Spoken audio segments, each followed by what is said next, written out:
my friends and peers because I spend the most time with them, and it was kind of, I trusted them, they trusted me, we were the same age. I spoke to my sister. My sister was the total opposite of my parents.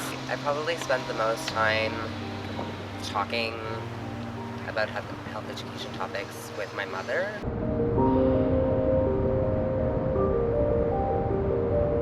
Yes, for sure. Like, that's my go-to place, especially right now, because there's a ton of resources. Not to say that they're all useful and they're all true. The last thing you want to do is Google, because when you Google something, you find like things that are ridiculous that are telling you you're gonna die, basically. Yeah, given the fact that I was scared of my mom and my dad and like asking them those questions, I spend most of my time looking stuff up online.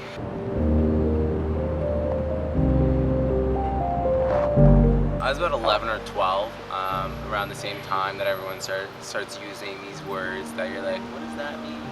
12, 13. Shortly after I became sexually active, so I'd say probably 16.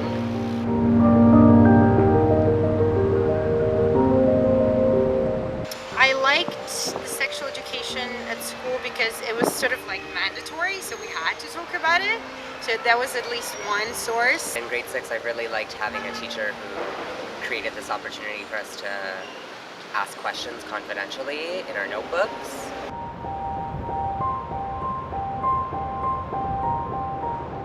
It would be easier to approach my teachers rather than my parents, just because growing up I felt like if I asked a certain question it could get me in trouble. I always felt like really comfortable with my family, and specifically my mother. I grew up in a single parent family, talking about sex because my mother was pretty open about things.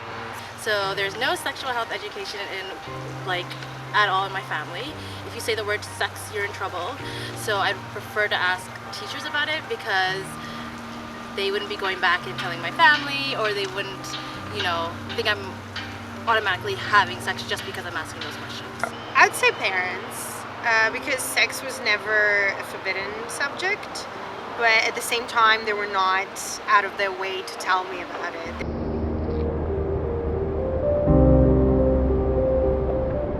I wish I had learned more about the positive aspects of relationships.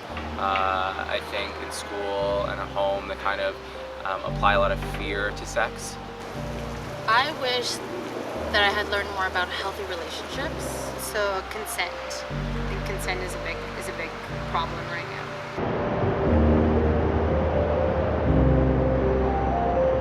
I think for me the support means coming together and realizing that it's not just one person's or one organization's responsibility, like governments or parents or teachers. It's everybody coming together.